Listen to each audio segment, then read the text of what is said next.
बिस्मिल्लाहिर्रहमानिर्रहीम। लाखों करोड़ों दुरूदो सलाम मोहम्मद मुस्तफ़ा सल्लल्लाहु अलैहि वसल्लम और आले मोहम्मद पर। मैं हूँ उमर दराज गोंदल।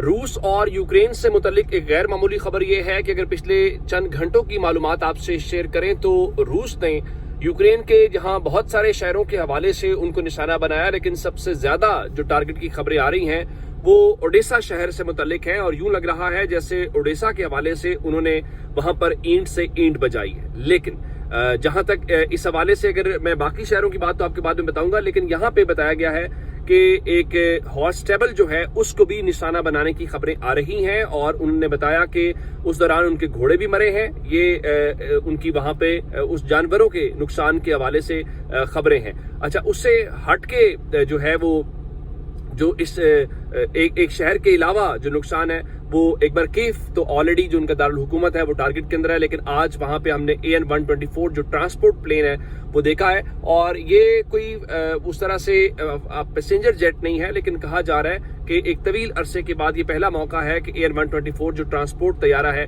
वो वहां पे देखा गया है। अच्छा, उससे हट के जो है वो जो रूस का एक और हमला था वो यूक्रेन के खार्किव के इलाके में था, लेकिन यहाँ पर जो क्लेम है यूक्रेन का वो बड़ा खौफनाक है। और उनका बताना ये है कि यहाँ पर एक मैटरनिटी हॉस्पिटल था और मैटरनिटी हॉस्पिटल को भी टारगेट किया गया और इस दौरान खवातीन उस डिलीवरी के प्रोसेस के लिए वहां पे मौजूद थी। जब वहां पे हमला हुआ तो जाहिर है कि जब हम जंग के उसूल पढ़ते हैं तो जंग के उन उसूलों के दौरान ये कहा जाता है कि बच्चों को, बुजुर्गों को, खवातीन को या जो फसल है या जानवर है उनको आप टारगेट नहीं करेंगे। लेकिन फिर मसला ये भी है कि वो फिर वही बात कि वो कहते हैं कि जंग और प्यार में सब जायज है। तो जंग में एक वो प्रैक्टिकल बात होती है जो हम ग्राउंड पे चीजें देख रहे हैं, फिर किताबी बातें होती हैं कि जनाब ये नहीं होना चाहिए, वो नहीं होना चाहिए। जैसे आप इंटरनेशनल वर्ल्ड की बात करते हैं तो वो उनके उसूल अपने पसंदीदा ममालिक के लिए तो अलग होते हैं, लेकिन अपने मुखालिफिन के लिए उनके अलग होते हैं, चूंकि ये दो अलग अलग मोरालिटीज जो हैं हमने उस हवाले से देखी हैं। लेकिन क्या सिर्फ रशिया हमला कर रहा था? नहीं, ऐसा बिल्कुल भी नहीं था।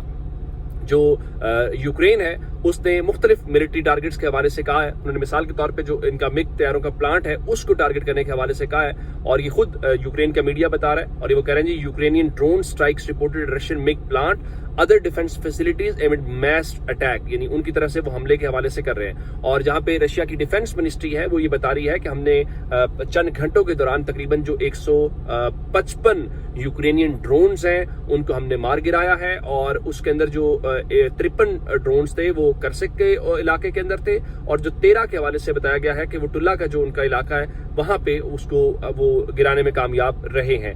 यानी 155 के करीब ओवरऑल जो ड्रोन्स हैं, UAVs हैं, वो बता रहे हैं कि हमने किया है। और उसके अंदर कुछ और जो इंपॉर्टेंट बातें हैं वो ये है कि high value military targets including कुनसेड drone factory near Moscow and 3 defence enterprises in the Tula region. तो उन्होंने भी इसी तरह से उनको मुख्तलिफ जगहों के ऊपर अटैक या हमला किया है। और यूक्रेन क्या कर रहा है? यूक्रेन के हवाले से जैसे अमेरिका कह रहा है कि आपको इंटरसेप्टर खरीद के देंगे, फिर जर्मनी को वो कह रहा है कि आप इनको बाय करके दें, हम आपके साथ करेंगे। तो अब जो यूक्रेन है वो जो इंटरसेप्टर ड्रोन्स हैं उनको डिप्लॉय कर रहा है, क्योंकि उसकी वजह क्या है कि रशिया के हमले जो हैं वो हर गुजरते लम्हे के साथ बढ़ते जा रहे हैं, उसमें किसी किस्म की कमी नहीं आ रही। और उनका बताना ये है कि पिछले चंद महीनों के दौरान उनका दावा यह है कि हमने सिर्फ कीव के इलाके के अंदर कुछ 550 ऐसे ड्रोन्स थे जिनको हमने इंटरसेप्ट करके मार गिराया है। और उनके मुताबिक हम वो जो इंटरसेप्टर्स हैं उनको इस्तेमाल कर रहे हैं, तो इंटरसेप्टर से हमें चूंकि फायदा हो रहा है तो हम इसलिए उनको नुकसान कर रहे हैं। अच्छा, उससे हट के मैं आपको जो और बात बताना चाह रहा हूँ, जो यूक्रेन है वो कह रहा है जी हमने इनका जो ऑक्युपाइड का इलाका है मेलिटोपोल, वहां पे उनके मुताबिक हमने एक ज्वाइंट ऑपरेशन किया है। और इस ज्वाइंट ऑपरेशन के दौरान जो रशिया की कमांड पोस्ट है उस कमांड पोस्ट को उड़ाने में हम कामयाब रहे हैं। और जुलाई 10 को, 10 जुलाई के हवाले से उन्होंने ये दावा किया कि हमने ये काम किया है। तो ये एक ओवरऑल सिनेरियो वहां पे डेवलप हो रहा है। लेकिन एक चीज बड़ी इंपॉर्टेंट है जो ब्लूमबर्ग ने दावा किया है।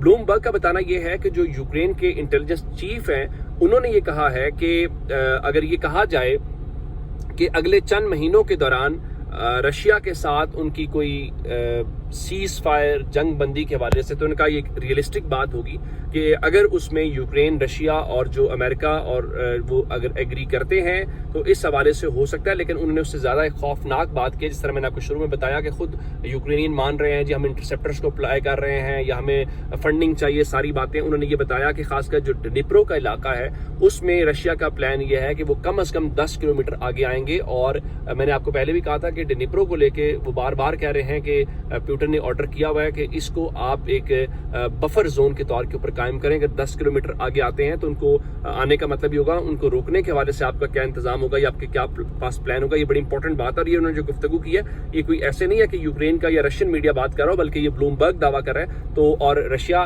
कॉन्टिन्यूसली, इवन हम देखते हैं कि एक दिन खबर आती है कि जी जो फलां गाँव है वो उनके पास चला गया, लेकिन यूक्रेन कहता है नहीं जी वो कंटेस्टिंग का लफ्ज़ इस्तेमाल किया जाता है कि वहाँ पे हम उनका मुकाबला कर रहे हैं, लेकिन वो अभी तक जो है वो ख़त्म नहीं हुआ। इसके बीच में दो बातें इंपॉर्टेंट हैं। एक तो जो जर्मनी है, जर्मनी इसमें बड़ा मेजर प्लेयर के तौर पे सामने आ रहा है, और अगर ये कहा जाए कि स्टॉन्च सपोर्टर जो है उनका एक है, तो मेरा ख्याल कहना गलत नहीं होगा। अब जर्मनी के हवाले से कहा जा रहा था कि आप उनको पैट्रियट मिसाइल की जो बैटरीज हैं वो खरीद के दें, ज़ाहिर है वो बहुत एक्सपेंसिव है। तो अब जर्मनी के हवाले से ये भी कहा जा रहा है कि वो 15 F-35 फाइटर जेट्स जो हैं वो मजीद उस हवाले से खरीदने जा रहा है। और अगर आपको याद हो तो मैंने आपको खबर दी थी जो F-16 है उनके जो पायलट्स हैं उनके पायलट्स को लेकर इन्होंने ट्रेन करना है और बाकी सारी चीज़ें हैं। तो एक पूरे का पूरा प्रोसेस है। ऑलरेडी उनके पास 35 तैयारे थे F-35 जो हैं, तो अब वो 35 से F-35 का नंबर इंक्रीज करके 50 तक लेके जा रहे हैं। अब वो क्यों लेके जा रहे हैं? रशियन बैकग्राउंड के अंदर ही लेके जा रहे हैं कि आने वाले दिनों के अंदर हमें नुकसान होगा। और इवन जो जर्मनी है वो उन मुल्कों में उन्होंने कहा जी आपको जो 500 बिलियन यूरोज हैं वो पे करने चाहिए। अच्छा, वो 500 बिलियन यूरोज क्यों पे करने चाहिए?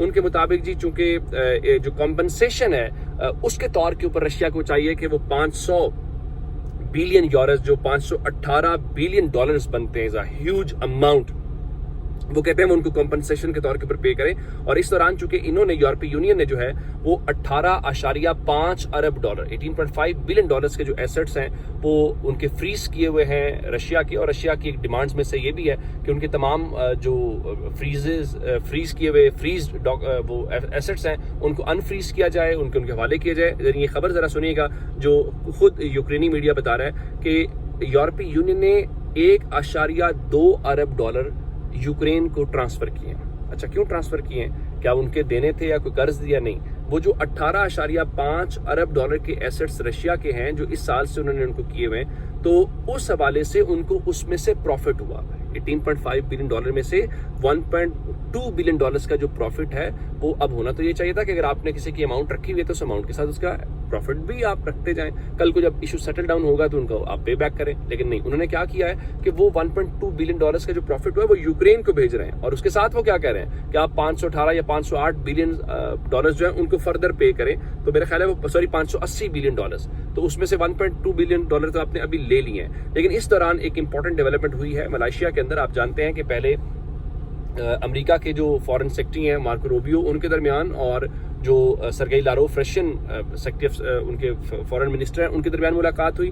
अब उसमें इंपॉर्टेंट डेवलपमेंट ये है कि सेक्रेटरी ऑफ स्टेट जो मार्को रूबियो हैं और चाइनीज फॉरेन मिनिस्टर हैं वैंग यी, उनके दरमियान एक पहला फेस टू फेस इंटरेक्शन हुआ है जब से जनवरी में मार्को रूबियो आए हैं। तो 6-7 महीनों का ये पहला इंटरेक्शन था, जिसके बाद अब ब्लूमबर्ग के मुताबिक मार्को रूबियो ये कह रहे हैं कि चूंकि उनकी मुलाकात हो गई है वैंग यी के साथ, आने वाले दिनों के अंदर इस बात का इम्कान है कि ट्रंप और शी जिनपिंग के दरमियान एक जो समिट है उसका इनेकाद किया जा सकता है। गो कि अमेरिका ये कह चुका है कि हम चाइना के साथ उस एग्रीमेंट को लेके, जिसमें आप ये कह सकते हैं कि वो टैरिफ्स को लेके या ट्रेड को लेके हम उसके ऊपर इत्तेफाक उनका बेसिक हो गया हुआ है, लेकिन अभी वो सिग्नेचर हुए हैं कि नहीं, उसके हवाले से बहुत सारी स्पेकुलेशन होती रहती हैं। तो ये अब तक की अपडेट्स हैं। अपना बहुत सारा ख्याल रखिएगा। खुदा हाफिज।